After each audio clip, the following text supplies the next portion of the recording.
धन्यवाद मॅडम। या ठिकाणी महाराष्ट्र राज्याचे महसूल मंत्री तथा नागपूर जिल्ह्याचे पालकमंत्री सन्माननीय नामदार चंद्रशेखरजी बावनकुळे साहेब यांचं आगमन या ठिकाणी झालेलं आहे। बावनकुळे साहब तुम आगे बढ़ो, बावनकुळे साहब तुम आगे बढ़ो, बावनकुळे साहब तुम आगे बढ़ो। भारतीय जनता पक्षाचा, भारतीय जनता पक्षाचा सौभाग्य तोरणीच्या महालक्ष्मीचे वरदान जलावले असे लाडके नेते आमचे बावनकुळे,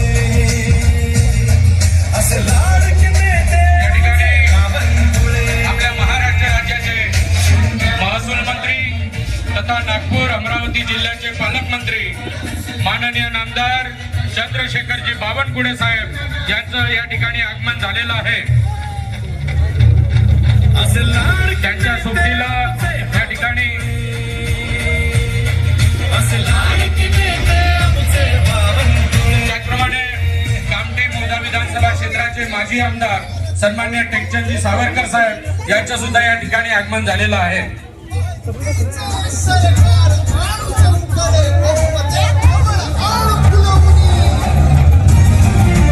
सर्व कार्यकर्त्यांना विनंती आहे की आपण आपापल्या ठिकाणी स्थानापन्न भगवानजी बावनकुळे, नरेशजी बावनकुळे, गोपालजी गिरमेकर, रोशनजी उमप, प्रकाशजी मेश्राम, कैलासजी बावनकुळे, विष्णूजी देशमुख, विशालजी सेलोकर, त्याचप्रमाणे रेवानंदजी देशमुख यांना विनंती करतो की सन्माननीय साहेबांचं शाल व श्रीफळ देऊन व पुष्पगुच्छाने या ठिकाणी सत्कार करावा।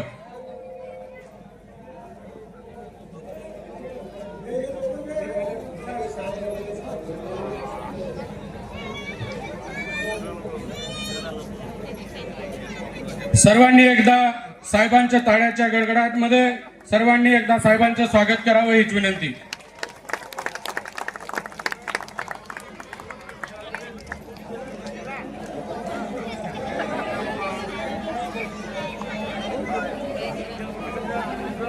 त्याचप्रमाणे परमपूज्य परमात्मा एक सेवक मंडळाचे बेरडेपार, वाकेश्वर व भांडेवाडी येथील सर्व परमात्मा एकच्या सेवकगणांना विनंती आहे की त्यांनी कृपया सन्माननीय साहेबांचं स्वागत करावं।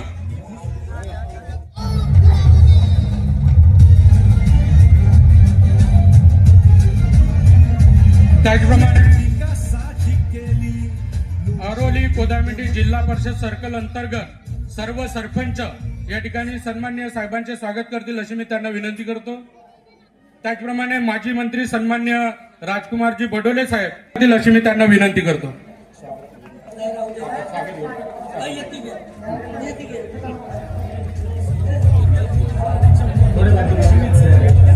सन्मान्य सावरकर साहेबांचे स्वागत या ठिकाणी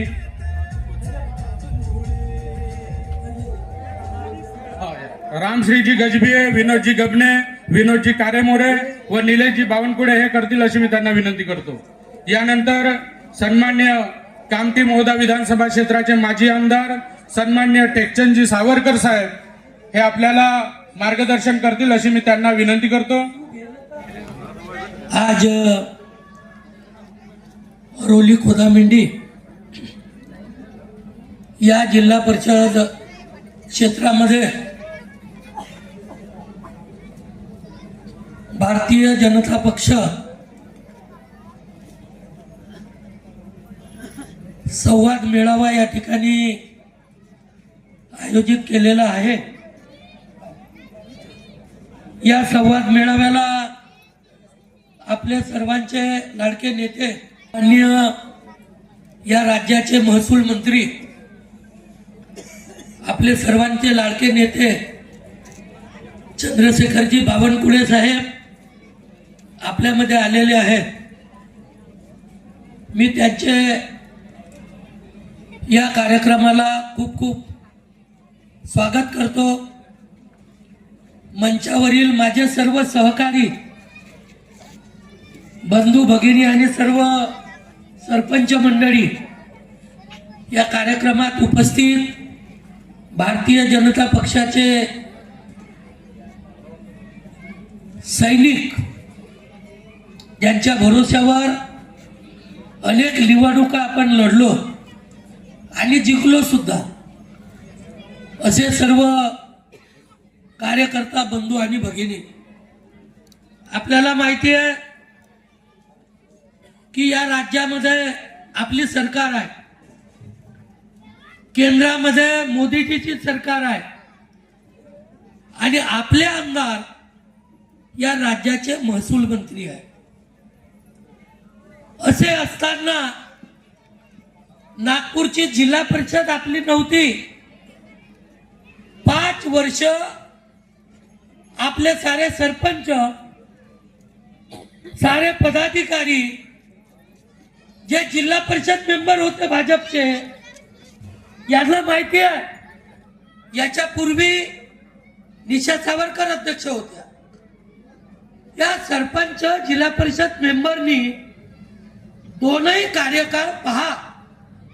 तुम्हाला या कार्यकाळामध्ये मोठ्या प्रमाणात फरक दिसेल.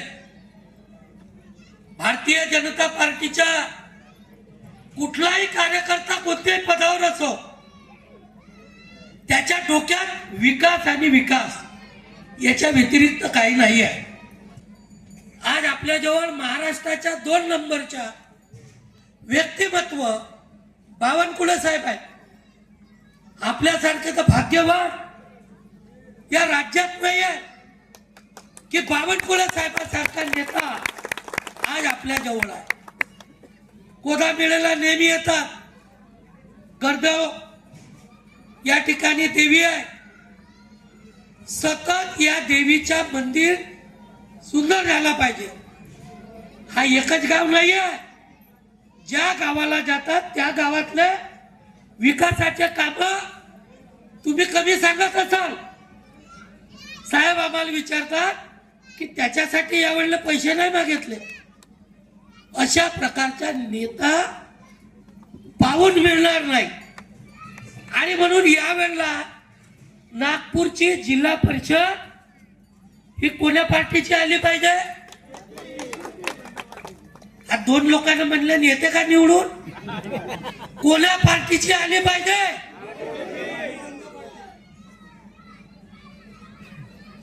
किती लोक बोलते भारतीय जनता पार्टीची? हात वर करा सर्व. आज आपल्याला प्रण घ्यायचा. भाषण साहेब देतील. प्रण घ्यायचा आहे की कमळाचा उमेदवार या जिल्हा परिषदतून निवडून आणायचा आहे. किती मतांना आणायचा आहे? किती मतांना आणायचा आहे? नागपूर जिल्ह्यात आपल्या विधानसभेत सर्वात जास्त मतानं कुठली जिल्हा परिषद निवडून आली पाहिजे? धानला आली पाहिजे. कारण 4च लोक म्हणतात ना अरोली कोदामेडी. कोणती जिल्हा परिषद 1 नंबरवर? अरोली कोदामेंढे. आणि म्हणून आपल्याला आज केंद्र सरकार आपली आली. मोदीजीच्या पहिलं प्रधानमंत्री आवास योजना 2,500 लाख होती का योजना? होती का? नाही. मोदीजी आल्यापासून योजना आली. घराघरात शौचालय आले. आपल्याला सर्वांसाठी अन्न मोदीजीनं मोठी योजना आणली. अशा अनेक योजना होत्या त्या मोदीजीनं आणल्या, देवेंद्रजीनं आणल्या. दिल्ली सरकारच्या माध्यमातून दिव्यांगांना किती महिना चालू आहे आता? 2,500 झाला आहे. संजय गांधी निराधार योजना किती झाला आहे? 1,500. पहिलं कमी होते. 600 झाले. मग आपल्याच सरकारनं 1000 केले. 1,500 आपल्याच सरकारनं केले. भाजपची सरकार आल्यावर योजना कोदामेळीच्या धानला रस्ता, सिमेंट रोड 150 कोटी कोणाच्या काळात मंजूर झाला? कोणाची सरकार होती? भारतीय जनता पार्टीची. इकडं काम सुरू आले. बोरगाव पासून धानल्याकडे इकडं रेवरान पर्यंत काम सुरू आहे. डायरेक्ट 10 मिनिटात बोरगाव, अनेक रस्ते या तालुक्यातले, मग तो निमखेडा असो, मौद्यावरून की मौद्यावरून रामटेक असो, आता पुन्हा साहेब 2 रस्ते आपल्या तालुक्यातले सिमेंट रोड मंजूर करत आहे. म्हणजे भाजप शिवाय पर्याय नाही. आणि म्हणून भाजपचा कार्यकर्ता दिल्लीतून राज्यातून पैसे आणायचे आहेत, डायरेक्ट येतील का तुमच्या गावात? ते जिल्हा परिषदला येतात.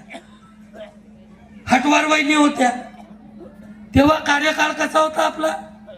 तिथून आले जिल्हा परिषदला आले का सीधे गावात. आज परिस्थिती आपल्याला तो जो आहे मधला जिल्हा परिषद हा गेट तोडावा लागल आणि भाजपच्या कार्यकर्ता निवडून आणावं लागल. आता तुम्ही म्हणाल कोण आहे ते पार्टी ठरव. कार्यकर्त्याचं काम आहे की कमळासाठी काम करणे, नाही तर मग याची जिरवतो आणि त्याची मुरवतो. आता मागणारे नरेश आहे, अशोकराव आहे, मागणाऱ्या भगवान आहे, पुष्कर आहे. तिकीट एकच मिळणार आहे आणि एकच निवडून. बावनकुळे साहेब मला तिकीट मिळाली, कसे वागले? वाईट वागले का? मी आमदार झालो असतो का? तुम्ही त्या माणसाचा आदर्श घ्या का पक्षात आपण कोण्या आपण भाजपमध्ये आहोत. आणि म्हणून या पार्टीत शिस्त आहे की एका व्यक्तीला तिकीट मागायचा सर्वांनी अधिकार आहे, पण तिकीट निर्णय झाला तर आपल्या सर्वांचा एकच काम आहे का ज्याला कमळाची तिकीट झाली त्याच्यासाठी रात्रंदिवस काम करणे. तुम्ही 15-20 दिवस काम करा, महिनाभर काम करा, 5 वर्ष विकास तुमच्या चरणाजवळ येईल. हे जबाबदारी निवडून आलेल्या कार्यकर्त्याची आहे. आणि म्हणून आता बावनकुळे साहेबांना तिकीट मिळाली, सावरकरनं म्हटलं का एकाच शब्द त्याला मिळाली मी ऐकत नाही. हा भाजपचा कार्यकर्ता, आम्ही वर्षानुवर्ष तुमच्या सोबत काम करतो. आणि म्हणून एक वेळ आपल्या हाताने धोका झाला, आता धोका व्हायचा नाही. याची जबाबदारी घ्या. आणि आपल्याला या वेळेस आपल्या कामठी विधानसभेतल्या पूर्णच्या पूर्ण सीटा निवडून आल्या पाहिजे. याची जबाबदारी सर्व आपापल्या जिल्हा परिषद मध्ये सर्वांनी घ्या, एवढी आग्रहाची विनंती करतो. सरकारवर दिल्लीत मुंबईत आहेत, आपल्याला जिल्हा परिषद पाहिजे. या 3ही जागी जर सरकार असली तर सरपंचाकडे जो विकासाचा लोंढा आहे त्याची कमी पडणार नाही. आणि गावागावात एक काळ होता, अळेगावला जाता येत नव्हता, बोरी घिवारीला जाता येत नव्हता. असे अनेक गाव आहे का ज्या गावाला जाण्याच्या अडचणी होत्या. बावनकुळे साहेबाच्या नेतृत्वात 5 वर्ष मी होतो. 5 वर्षातले 2.5 वर्ष कोरोना आला, 2.5 वर्ष राहिले. 2.5 वर्षात जेवढी ताकदीनं 5 वर्षाचा काम आपण 2.5 वर्षात केला. तुम्ही सरपंचाला विचारा. आणि तुम्हाला सांगतो आपली सरकार हे आपली सरकार होते. आणि म्हणून मी हात जोडून विनंती करतो की या तालुक्यात सर्वात जास्त लीड कोदामेंडी अरोली सीट निवडून आल्याशिवाय राहणार नाही. याची जबाबदारी आपण घ्या. आणि या तालुक्यात 4 आपल्या विधानसभेत आहे, 1 रामटेक विधानसभेत आहे. 5च्या 5ही सीटा निवडून आणायच्या असतील तर आज घरी गेल्यावर सरपंचात मेंबर आहेत, नेते आहेत, पहिलं विधानसभेची यादी काढा. किंवा तुम्ही यादी दिली असेल ती यादी पुन्हा खोला. कोण कुठे आहे, कोणाचा डबल आला, कोणाचा मृत्यू झाला, याची आता आजच चर्चा करा. निवडणूक लवकरच लागणार आहे. त्या निवडणुकीची वाट पाहू नका आणि आजच बूथ लिस्टवर काम सुरू करा. तुमची सीट नंबर 1 वर निवडून आल्याशिवाय राहणार नाही. हा तुमच्यामुळे मी साहेबाला शब्द देतो आणि आलेल्या सर्व भारतीय जनता पार्टीच्या कार्यकर्ते, नेते, सैनिक यांना खूप खूप त्यांचे आभार व्यक्त करतो, धन्यवाद व्यक्त करतो आणि माझे 2 शब्द या ठिकाणी थांबवतो. साहेबाला भरपूर बोलायचे आहे. धन्यवाद. धन्यवाद साहेब. यानंतर सन्मान्य बावनकुळे साहेब आपल्याला मार्गदर्शन करतील अशी मी त्यांना विनंती करतो.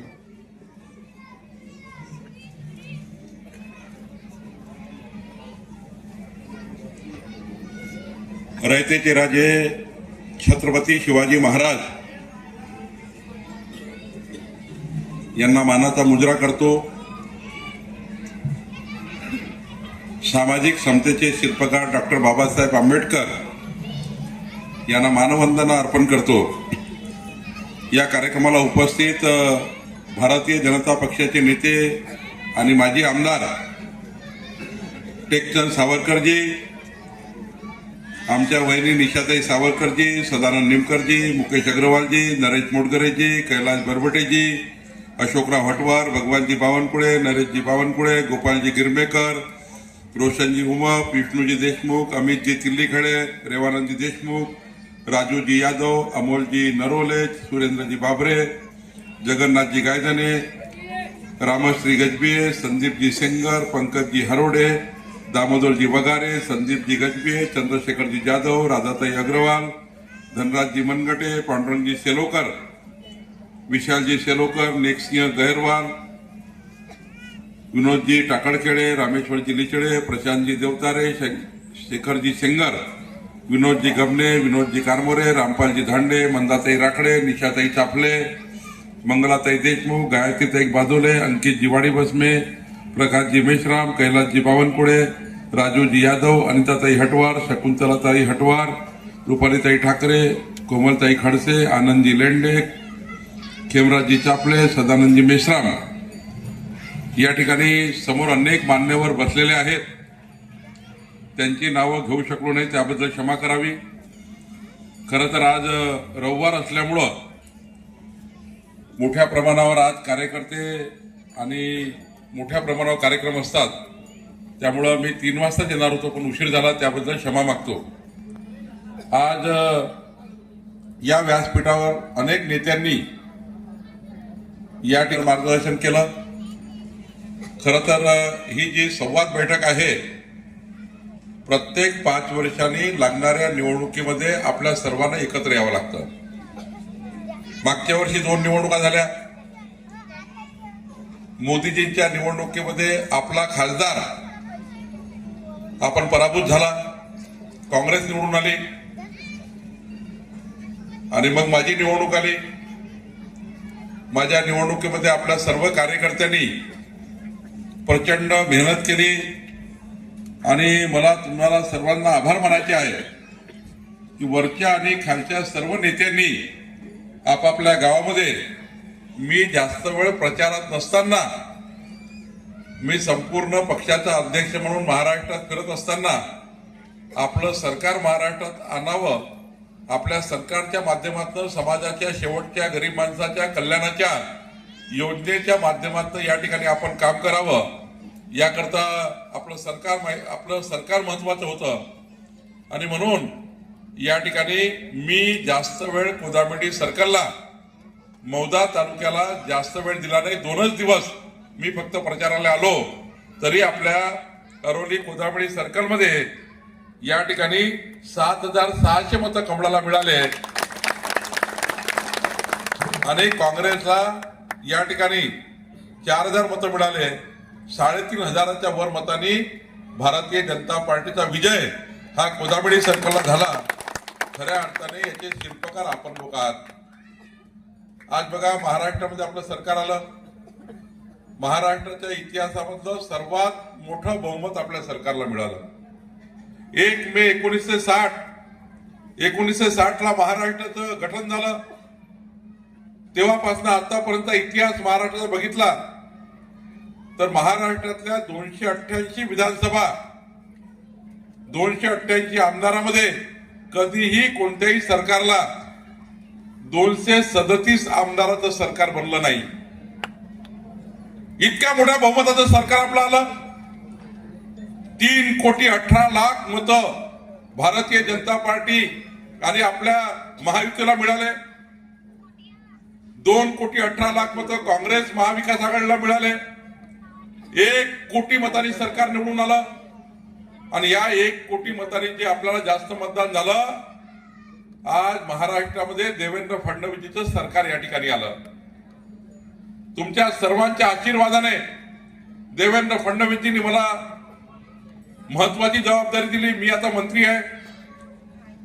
सोबतच नागपूर जिल्हा, अमरावती जिल्ह्याचा पालकमंत्री म्हणून आपल्या समोर आहे. आणि आज मला या गोष्टीचा अभिमान आहे. या सरकारमध्ये काम करण्याकरता मला जो आज तुमचा सर्वांचा साथ मिळतो आहे.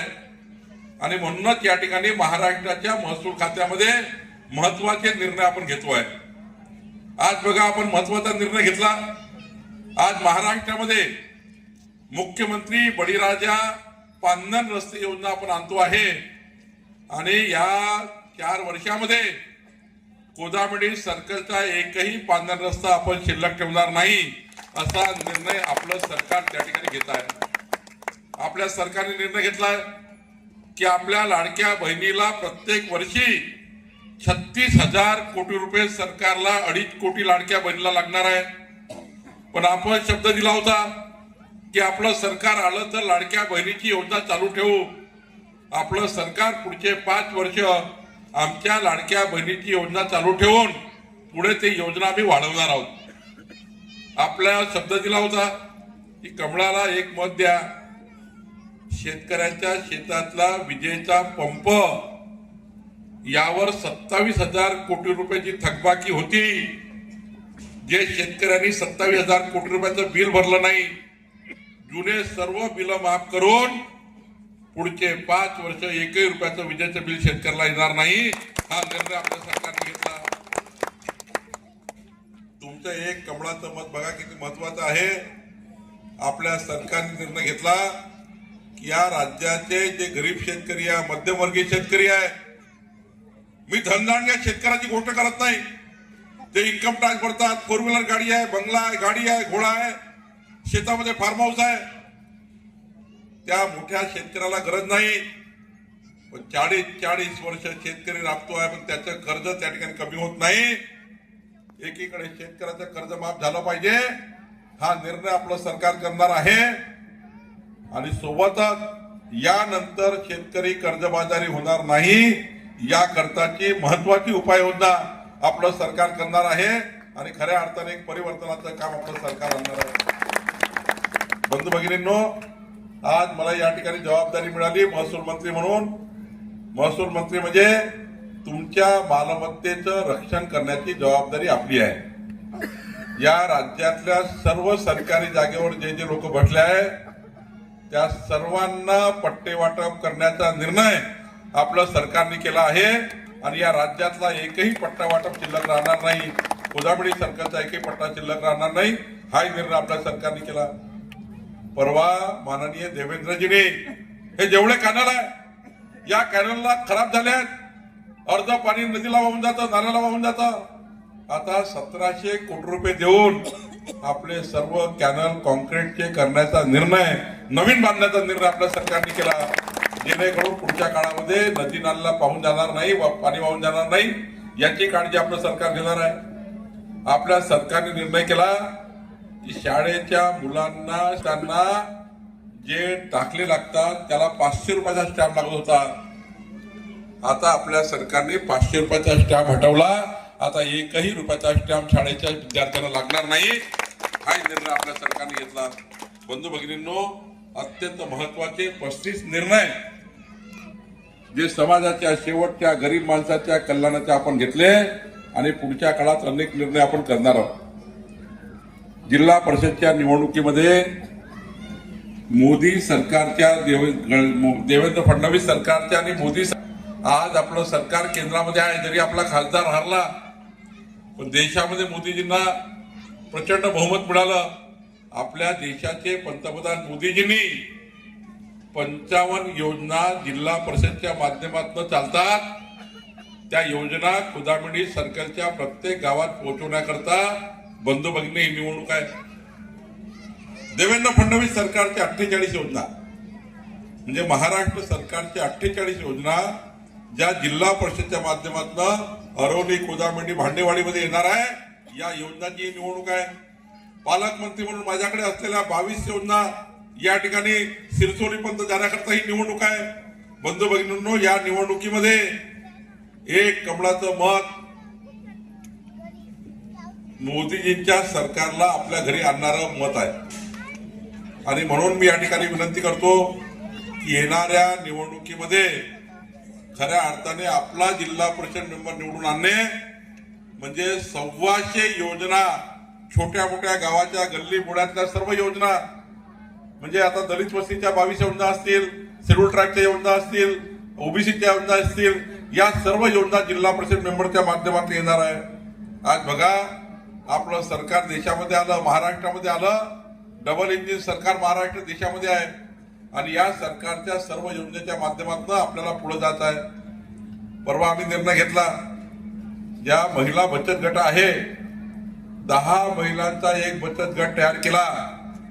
तर आता DRDAच्या माध्यमातून, जिल्हा परिषदच्या DRDAच्या माध्यमातून आपण महिला बचत गटांना 1 लाख रुपये कर्ज नाही, फिरतं भांडवल देणार आहे. फिरतं भांडवल म्हणजे अनुदान देणार आहे. काल आम्ही 1600 महिला बचत गटांना 16 कोटी रुपये देण्याचा निर्णय घेतला.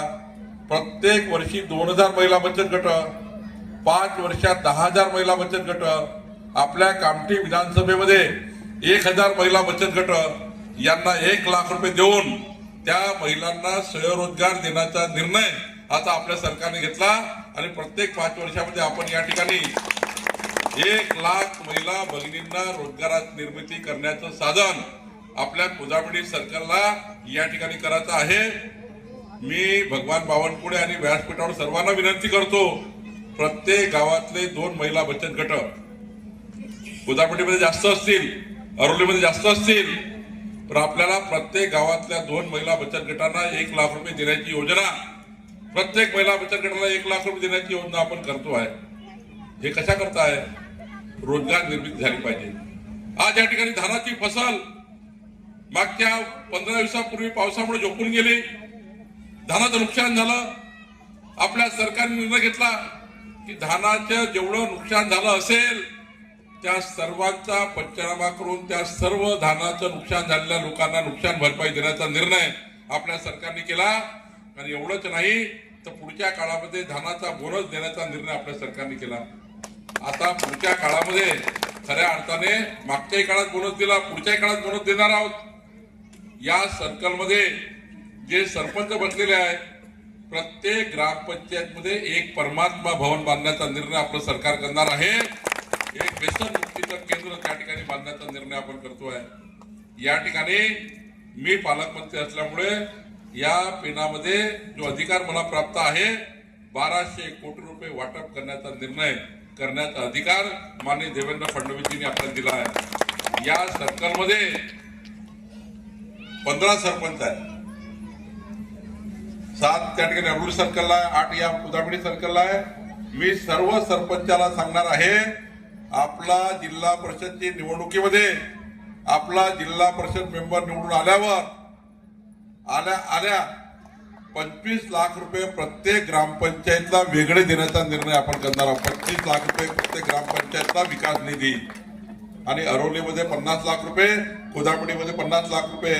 हे कशा करता? तर समाजाच्या शेवटच्या गरीब माणसाच्या कल्याणाकरता या पैशाचा वापर या ठिकाणी गरीब माणसाच्या कल्याणाकरता करायचा आहे. पुढच्या काळामध्ये आपल्याला महाराष्ट्राच्या सरकारच्या योजना या ठिकाणी आणायच्या आहे.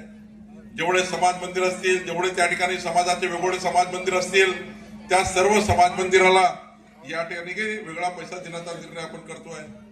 आज माननीय मोदीजींनी या देशामध्ये सर्वात मोठा निर्णय केला. या वर्षीच्या दीपावलीमध्ये 6 लाख कोटी रुपयाची खरेदी विक्री झाली. 6 लाख कोटी रुपयाची खरेदी विक्री दीपावलीत काय झाली? कारण माननीय पंतप्रधान मोदीजींनी गरीब माणूस मध्यमवर्गीय व्यक्तीच्या अत्यंत महत्वाचा झोपून उठल्यापासून झोपतपर्यंत मनुष्याला जेवढ्या वस्तू लागतात, मध्यमवर्गीय आणि गरीब व्यक्तींना झोपून उठल्यापासून झोपतपर्यंत जेवढ्या वस्तू लागतात त्या वस्तूवर 100 रुपयावर 27% माफ करण्याचा 27 रुपये माफ करण्याचा निर्णय या ठिकाणी प्रधानमंत्री मोदीजींनी घेतला आणि म्हणून या ठिकाणी 27% रेट कमी झाले. आपल्याला पुढच्या काळामध्ये शेतकऱ्याच्या शेती पिकाला मालाला भाव मिळाला पाहिजे याकरता अत्यंत महत्वाची योजना आपलं सरकार करत आहे. शेतकऱ्याच्या मालाला भाव जर मिळाला, शेतकरी कधीही कर्जबाजारी होणार नाही. शेतकरी खरा कर्जबाजारी कशामुळे होतो? तर शेतकऱ्याचा माल निघाला तर शेतकऱ्याचा भाव राहत नाही आणि म्हणून त्या ठिकाणी खऱ्या अर्थाने शेतकरी त्या ठिकाणी कर्जबाजारी होतो. जेवढं त्या जमिनीत लावलं तेवढं निघत नाही आणि म्हणून त्या ठिकाणी शेतकऱ्याला कर्जबाजारी व्हावं लागतं. आज बंधू भगिनींनो, एकीकडे वीज, आज आपल्याकडे येणारे वीज 8 रुपये 10 पैसे रेट आहे. आपल्याकडे जे वीज आहे ही कोळशावरनं तयार होते. माझ्या गावातनं कुराडीवरनं वीज तयार होते, बापदेवच्या मौद्यावरनं वीज तयार होते, एनटीपीसी मधनं. ही वीज कोळशावरची 8 रुपये 10 पैसे युनिट आहे. 5 वर्षांनी 2029 मध्ये याचा रेट 12 रुपये होणार आहे. कोळशावरचा विजेचा रेट 12 रुपये होणार आहे. याचा अर्थ गरीब माणसांना 3,000 रुपये, 4,000 रुपये, 5 रुपये, 1,000 रुपये इलेक्ट्रिक बिल येईल. आपल्या सरकारने आता निर्णय घेतला आहे की 2029 मध्ये 12 रुपये विजेचं बिल येण्यापेक्षा मुख्यमंत्री सौर वाहिनी योजना या राज्यामध्ये येत आहे. आता कोळशावर वीज तयार होणार नाही, तर ही वीज उन्हेवर तयार होणार आहे, सूर्यप्रकाशावर तयार होणार आहे. आपल्या प्रत्येक ठिकाणी या ठिकाणी मोठ्या मोठे प्रकल्प सुरू झालेले आहेत आणि हे वीज 2 रुपये 80 पैसे पडणार आहे. म्हणजे कुराडीची एनटीपीसीची तयार होणारी वीज ही 8 रुपये आणि सूर्यावर तयार होणारी वीज 2 रुपये 80 पैसे. आणि म्हणून आपल्या सरकारने निर्णय घेतला की जे 8 रुपयाची वीज 12 रुपये होणार आहे, ती विजेचे रेट कमी करून 12 रुपये जी होणार आहे तिची वीज आता आपण 6 रुपयामध्ये लोकांना देणार आहोत आणि त्यामुळे 6 रुपयामध्ये जनतेला लोक वीज मिळाली पाहिजे. घरगुती वीज 50% झाली पाहिजे. आणि सर्वात महत्वाचं, जेवढे आर्थिक दुर्बल 100 युनिट वापरणारे वीज ग्राहक आहे, आज कुदामंडीमध्ये 50% लोक हे 100 युनिट वीज बिल वापरतात. त्या ग्राहकांना घरावर सूर्यघर लावायचं आहे. 40,000 रुपयाचं सूर्यघर लावलं तर पुढचे 15 वर्ष इलेक्ट्रिक बिल येणार नाही. अशी योजना आपल्याला या ठिकाणी करायची आहे. याकरता आपण या ठिकाणी काम करणार आहोत. बंधू भगिनींनो, आपल्या सरकारच्या माध्यमातून रस्ते असतील, पाणी असेल, वीज असेल, शेतकऱ्याकरता त्या ठिकाणी रस्ते असतील, गोरगरीब व्यक्ती करता त्या ठिकाणी संजय गांधीचं अनुदान असेल. आज आपल्या सरकारने 2,500 रुपये दिव्यांगाचं अनुदान केलं आहे आणि त्यामुळं येणाऱ्या काळामध्ये आमच्या भगिनींना, महिलांना, मुलांना रोजगार देण्याकरता अत्यंत महत्वाची योजना आपण करतो आहे. शेवटी शेतकऱ्याच्या शेतामध्ये महत्वाच्या योजना जर आल्या तर शेतकऱ्याचा मुलगा नोकरी मागणार नाही. याकरता आपल्याला काम करायचं आहे. आणि या ठिकाणी आत्ताच त्यांनी सांगितलं, ही निवडणूक चंद्रशेखर बावनकुळेच्या नशिबाची नाहीये. मी तर 2029 पर्यंत आमदार राहणार आहे. माननीय मुख्यमंत्री मला मंत्री ठेवतील तोपर्यंत राहील. पण जर ही जिल्हा परिषद निवडणूक लढली आणि इथे जर आपला उमेदवार पराभूत झाला तर माझं काही बिघडणार नाही. पण मोदी सरकारच्या, देवेंद्र फडणवीस सरकारच्या पालकमंत्री म्हणून माझ्या ह्या सर्व योजना जे गोदावरी सरकारला येणार आहे, हा जर काँग्रेसचा किंवा दुसरा माणूस येऊन बसला, हा कधीही आमच्या योजना गोदावरी, अरोली, भांडेवाडीमध्ये त्या ठिकाणी पोहोचणार नाही, धानोलीमध्ये पोहोचणार नाही, वायगावमध्ये पोहोचणार नाही. हा जिल्हा परिषद मेंबर चुकीचा आला तर मी पाठवलेला पैसा गावात पोहोचणार नाही, आपल्या सरपंचापर्यंत पोहोचणार नाही. कारण आम्हाला जेवढ्या योजना आहेत त्या योजनाचे पैसे जिल्हा परिषदला पाठवावे लागतात. जिल्हा परिषद ते पंचायत समितीमध्ये येतात, पंचायत समितीमध्ये ग्रामपंचायतला येतात. जरी मी आमदार असलो, जरी मी मंत्री असलो, तरी आमच्या बहिणीकरता, आमच्या भावाकरता, आमच्या शेतकऱ्याकरता, शेतमजुराकरता जेवढ्या मूलभूत सुविधा असतील, नागरी सुविधा असतील, या सर्व योजना ग्रामपंचायतच्या माध्यमातून उद्या पांढर रस्त्याच्या योजना शेवटी आधी सही सरपंचाची घ्यावं लागतं, मग त्या ठिकाणी सभापतीची घ्यावं लागतं, मग त्या ठिकाणी जिल्हा परिषद मेंबरची घ्यावं लागतं. वरच्या तर शिड्या क्लिअर आहेत. आमदार आपल्या जवळ त्याची सही आपल्यासोबत आहे, पालकमंत्री मी आहे त्यामुळे अडचण नाही आहे, मुख्यमंत्री देवेंद्र फडणवीसजी आहे अडचण नाही आहे, माननीय नितीन गडकरीजी केंद्रीय मंत्री आहे अडचण नाही आहे. अडचण फक्त मागच्या वेळी कोदामडी सर्कलला जिल्हा परिषद मेंबरची होती, कारण काँग्रेसचा जिल्हा परिषद मेंबर निवडून आला. कधीही टेक्चर सावरकरजी माझ्या योजनेचा फायदा, आज बघा मोदीजींनी 1 लाख घर, मोदीजींनी काल 30 लाख घरं दिले, त्यातले 1 लाख घरं आपल्या नागपूर जिल्ह्याकरता दिले. उद्या जर आपल्याला या कोदामडी सर्कलला 2000 घरं वाटप करायचे असतील, जुने आपल्या घरकुलाला दिलेले पैसे हे जे जिल्हा परिषदला पाठवले आहे ते जिल्हा परिषद NMRDAच्या माध्यमातून काही घरकुलाचे पैसे थांबले आहेत, त्या घरकुलाचे पैसे आणायचे असतील आणि जिल्हा परिषद मेंबर जर आपला नसेल त्या घरकुलाचे पैसे आपले येणार नाही. आणि जे घरं आपण कोदामडी सर्कलला 2000 घरं देण्याचा निर्णय घेतला आहे, सर्व सर्कलला 2-2 हजार घरं देणार आहेत. हे घरं त्या ग्रामपंचायत पर्यंत पोहोचून देण्याकरता अत्यंत महत्वाची जबाबदारी जिल्हा परिषदेची आहे, ती पूर्ण होणार नाही.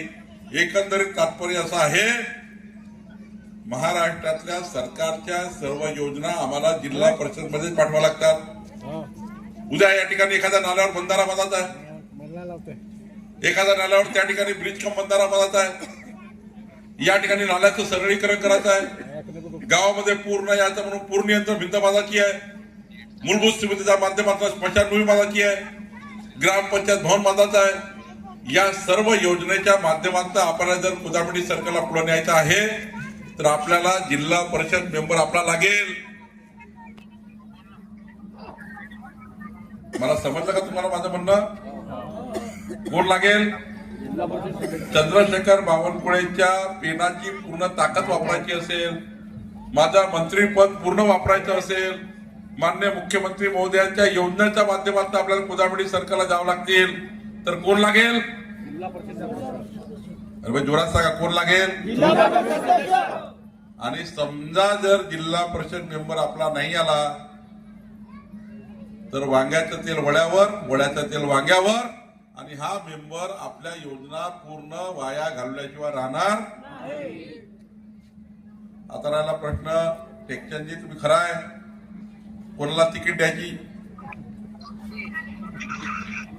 आता थोडं नवीन लोकांना संधी दिली पाहिजे.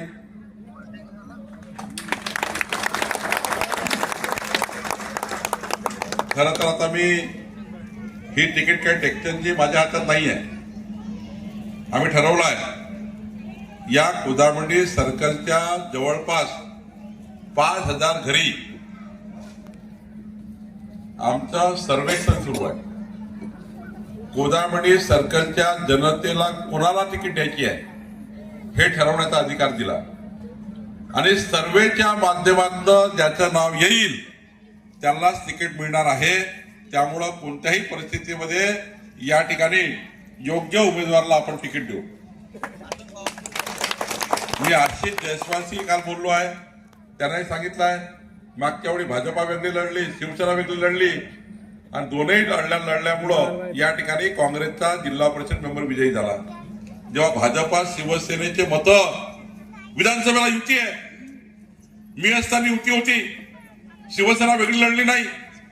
पण समजा जिल्हा परिषद मध्ये 2 पार्ट्या वेगळ्या लढल्या, याचा फायदा काँग्रेसला होतो आणि म्हणून त्याच्यासोबत ही माझी चर्चा झाली आहे. त्यांनी सांगितलं की तुम्ही ठरवा, पण चांगल्या पद्धतीने आपण बसून ठरवू. पण मला या ठिकाणी एकच संकल्प करायचा आहे, 51% मतं घेऊन जसं 7600 मतं मला या ठिकाणी माझ्या आमदारकीच्या वेळी मिळाले. टेक्चर सावरकर जे आमदार असताना त्यांच्या निवडणुकीमध्ये माझ्यापूर्वी 2019 मध्ये त्यांना प्रचंड मोठी ताकद कोदामडी सर्कलकडून मिळाली. माझी या ठिकाणी एवढीच विनंती आहे, येणाऱ्या जिल्हा परिषद निवडणुकीमध्ये आपल्या जिल्हा परिषद मेंबरला 10,000 मतं मिळाली पाहिजे, 10,000 मतं मिळाली पाहिजे. हा संकल्प आपल्याला आज करायचा आहे. या ठिकाणी जवळपास 1300 कार्यकर्ते बसले आहेत. किती कार्यकर्ते बसले आहेत? मी इथून पासून मोजले आहे, सकुंगाची पासून खुर्च्याही मोजल्या, कार्यकर्ते मोजले, उभे असलेले मोजले, साईडचे मोजले, इकडले मोजले, इकडले बसलेले मोजले, सर्वांना मोजमापी केलं. 1300 कार्यकर्ते बैठकीला आले. 1300च्या वर आहे थोडे, 30-40. 1300 कार्यकर्त्यांनी आज ठरवलं 4 घरं सांभाळायची. किती घरं? 4 घरं सांभाळू शकत नाही असं कोण कार्यकर्ता म्हटलाय का? ते सांभाळू शकणार नाही. तुमच्यापैकी 4 घरं सांभाळू शकत नाही असा वरचा आणि खालचा कोणी कार्यकर्ता आहे का? अरे सांगा ना, हो की नाही? 4 घरं आपल्या निवडणुकीमध्ये 4 घरं, आजूबाजूच्या 4 घरांना मशीनवर जाणे का? निवडणूक लागली आहे, लागणार आहे. प्रत्येक 5 वर्षात निवडणूक येणार आहे. या निवडणुकीमध्ये समाजाच्या शेवटच्या गरीब कल्याणाच्या योजनाचा निर्णय होणार आहे. आणि मग अशा वेळी फक्त 4 घराचा प्रचार करण्याची जबाबदारी तुमच्यावर देऊन चाललो आहे. मी येणार आहे पुन्हा प्रचाराला, योजना घेऊन येणार आहे. 1200 कोटी मधले जास्तीत जास्त पैसा कोदामेंढी सर्कलला देण्याचा निर्णय मी करणार आहे. मागेतला तो विकास मी करून देणार आहे. मी माझ्या निवडणुकीत जेवढे वचन दिलंय ते पूर्ण करणार आहे. पुढचे 4.25 वर्ष मी पुन्हा आमदार आणि मंत्री आहे. त्यामुळे जे जे वचन दिलं ते पूर्ण करण्याची जबाबदारी माझी आहे. पण आज तुम्हाला मी 4 घराचं काम देऊन चाललो आहे. आजपासनं फक्त आजूबाजूचे 4 घरं सांभाळायचे. किती घरं सांभाळायचे? 4. कारण विकासाची महालक्ष्मी आपल्याला आणायची आहे. दीपावलीचं लक्ष्मीपूजन आपण केलं की नाही केलं? महालक्ष्मी कशावर होती? मी सरकारला आणण्यासाठी मला 1 जिल्हा परिषद मेंबर लागणार आहे. जिल्हा परिषद मेंबर मधून पंचायत समितीला आणण्याकरता 2 पंचायत समिती लागणार आहे. त्यांची सही करून तो पैसा ग्रामपंचायतला येण्याकरता सरपंच या ठिकाणी बसले आहेत. बंधू भगिनींनो, 4 चाकानी गाडीचं असतं. 1 चाक प्रधानमंत्री मोदीचं आहे विकासाचं, 1 चाक देवेंद्र फडणवीसजीचं विकासाचं आहे मुख्यमंत्री, 3रं चाक पालकमंत्र्याचा विकासाचं, आणि 4थं चाक गाडीची 100ची स्पीड पाहिजे असेल, रस्ते पांढऱ्या रस्त्याची योजना पाहिजे असेल तर 4थं चाक सांगा ना कुणाचं आहे? आणि 4थं चाक जर तुम्ही लावलं, पुढचे 5 वर्ष कोणती निवडणूक नाही आहे, 100च्या स्पीडनं गाडी आपली विकासाची चालल्याशिवाय राहणार नाही. आणि कोदामेंढीमध्ये माझ्या गाडीचा जर टायर पंक्चर केला तर 3 चाकाची गाडी काही 100च्या स्पीडनं चालणार. मग तुम्ही 5 वर्षांना मला विचाराल 2029 मध्ये की बावनकुळे साहेब तुम्ही हा रस्ता आणला होता, तुम्ही समाज मंदिर सांगितलं होतं, तुम्ही या ठिकाणी देवीचं समाज मंदिर सांगितलं होतं, तुम्ही या ठिकाणी हनुमानजीचं समाज मंदिर सांगितलं होतं, तुम्ही परमात्मा सांगितलं होतं, काहीच झालं नाही. ते मी करीलच. पण मला जो त्रास होईल तो जिल्हा परिषद मेंबर असल्यामुळं कमी होईल. आणि म्हणून या 4 चाकाच्या विकासाच्या गाडीला जिल्हा परिषद मेंबरचं चाक लावण्याकरता मी तुम्हाला हात जोडून विनंती करता आलो आहे. तुम्ही विकासाचं चाक लावा. आणि वरच्या नेत्यांना माझी विनंती आहे, आपसात गडबाजी गडबड करायची नाही. आतापासून फटाके फोडायचे नाही. वरचे नेते फटाके फोडतात म्हणून खालचे कार्यकर्ते फटाके फोडतात. मी ठरवलाय, नेत्याच्या निवडणुकीत एखादी गडबड झाली असेल मला मान्य आहे. माझ्या निवडणुकीमध्ये एखाद्या कार्यकर्त्यांनी काम केलं, पुढच्या 29 मध्ये नाही करणार ते मला मान्य आहे. पण जेव्हा कार्यकर्ता निवडणुकीत उभा केला, जिल्हा परिषद पंचायत समिती कार्यकर्त्याची निवडणूक आहे, जेव्हा कार्यकर्ता लढतो तेव्हा घर दार सामाजिक आर्थिक सारं नुकसान कार्यकर्त्याचं होतं. मोठा नेता सावरून जातो, पण लहान कार्यकर्त्याची प्रतिष्ठा पणाला लागतं. आपण त्याला निवडणूक लढवतो आणि आपले कार्यकर्ते त्याला निवडणुकीत पराभूत करण्याकरता काम करतात. एक कार्यकर्ता निवडणूक लढतो, तो सामाजिक नुकसान करतो, या ठिकाणी आर्थिक परिस्थिती त्याची खराब असते, तो इकडून तिकडून पैसे जमा करतो, काहीतरी करतो, आपल्या निवडणुकीला त्या ठिकाणी प्रचार प्रसार करतो आणि अशा वेळी मात्र चांगले चांगले मोठे नेते त्याला पाडण्याचा प्रयत्न करतात. मी ठरवलाय, ज्या कार्यकर्त्यांनी कमळाच्या चिन्हाकरता आपल्या विकासाकरता मदत केली आणि आमच्या योजनेचा पूर्णपणे फायदा घेतला, त्या समोर बसलेल्या कार्यकर्त्यांना पुढचे 5 वर्ष सांभाळण्याची जबाबदारी आमची आहे. वरच्या मंचावर समोर बसलेल्या सरपंचांनी ज्यांनी आपले गाव सांभाळले, त्या सर्व सरपंचाची विकास कामं सांभाळण्याची जबाबदारी माझी आहे. आज माझ्या अधिकारात अनेक विकासाच्या योजना आहेत, कारण मंत्री असल्यामुळे, पालकमंत्री असल्यामुळे ते माझ्याच अधिकारात आहे. मग आपल्या गावाचे प्रश्न सोडण्याची जबाबदारी माझी आहे.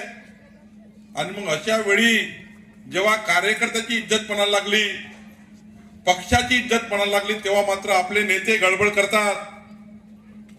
या निवडणुकीत ज्यांनी गडबड केली, तर मला ते माहित होतं, कारण मंत्री असल्यामुळे सर्वच माझ्याकडे मला समजतं कोण आहे काय.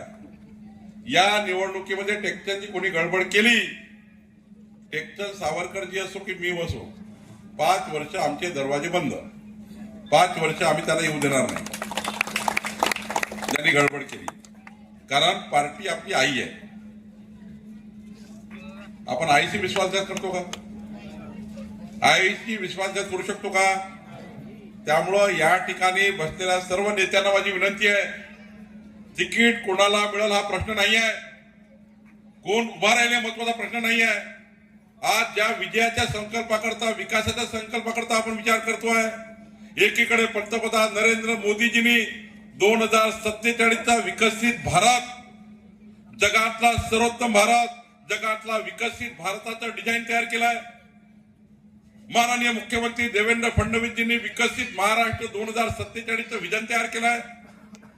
मी पालकमंत्री म्हणून नागपूर जिल्ह्याचा 2047चा जिल्हा, पुढच्या 22 वर्षांना हा पोरका जेव्हा मोठा होईल, हा मुलगा मुलगी मोठी होईल, तेव्हा या 22 वर्षानंतर या मुला मुलींना विकासाची काय संकल्पना असेल, येणाऱ्या मुला मुलींच्या 22 वर्षानंतर या मुलांना कसा नागपूर जिल्हा असला पाहिजे, कसे रस्ते असले पाहिजे, कसं पाण्याचे प्रश्न असले पाहिजे, पुढच्या 22 वर्षानंतर या मुला मुलींच्या जीवनामध्ये जगातला सर्वोत्तम भारत, जगातला सर्वोत्तम महाराष्ट्र मिळाला पाहिजे. याकरता आपल्याला काम करायचं आहे. कुण्या माणसाला मोठं करण्याकरता काम करायचं नाही आहे, कोणी मंत्री आमदार खासदार व्हावं म्हणून काम करायचं नाही आहे, हे आपलं साध्य नाही आहे. मंत्री आमदार खासदार होणं आपलं साध्य नाही आहे. तर मंत्री आमदार खासदार होणं म्हणजे समाजाच्या शेवटच्या गरीब माणसाच्या विकासाची चाबी आहे, ते विकासाचं साधन आहे. आणि म्हणून या पदाचा वापर शेवटी निवडून आलेला प्रत्येक व्यक्ती हा राजा नाही आहे. निवडून आलेला प्रत्येक व्यक्ती काही त्या ठिकाणी राजासारखा वागू शकत नाही. मी मंत्री आहे, मंत्र्याचा अधिकार काही असेल तरी जनतेमध्ये मी पब्लिक सर्वंट आहे. महामानव डॉक्टर बाबासाहेब आंबेडकरांनी निवडून आलेल्या व्यक्तीला पब्लिक सर्वंट म्हटलेला आहे, लोकसेवक म्हटलेला आहे. प्रधानमंत्री मोदीजींनी स्वतःला प्रधान सेवक म्हटलेला आहे. गावाच्या सरपंचांनी निवडून आल्यानंतर सरपंचासारखंच वागलं पाहिजे, आमदारांनी आमदारासारखंच वागलं पाहिजे. समाजाच्या शेवटच्या कल्याणाकरता आपला पेन वापरला पाहिजे, गरीब माणसाच्या कल्याणाकरता पेन वापरला पाहिजे. याकरता आम्ही निवडून आलो आहोत. आणि त्यामुळं येणाऱ्या काळामध्ये या भागाच्या परिवर्तनाची पूर्ण जबाबदारी माझी आहे. आणि मी जो अधिकार वापरता येईल तो संपूर्ण अधिकार या ठिकाणी वापरणार आहे. आणि म्हणून या ठिकाणी मी तुम्हाला वचन देतो की पुढचे 5 वर्ष आमच्या विकासाची गाडी सुरू ठेवली पाहिजे. या ठिकाणी पुढच्या काळामध्ये आपल्या भागाच्या परिवर्तनाकरता काम केलं पाहिजे. 2047 मध्ये खोदामेंढीमध्ये जे पोरपोरी मोठे होतील त्यांच्या विकासाचा विचार केला पाहिजे. आणि येणाऱ्या गरीब माणसाच्या कल्याणाचा विचार करून आपल्याला पुढे आपलं सरकार चाललं पाहिजे. याकरता आम्ही काम करणार आहोत. मी तुम्हाला वचन देतो, केंद्र सरकार राज्य सरकारच्या 100 योजना आपल्या सर्कलला पोहोचवण्याकरता मी प्रचंड मजबूतीने आपल्या पाठीशी राहील, एवढंच वचन देतो. आपण सर्वांनी काय म्हटलं तुमच्याकडनं, मी किती घर मागितलं तुम्हाला? जोरात सांगा, मागे किती घर? कोण कोण 4 घरं सांभाळणार नाही हात वर करा.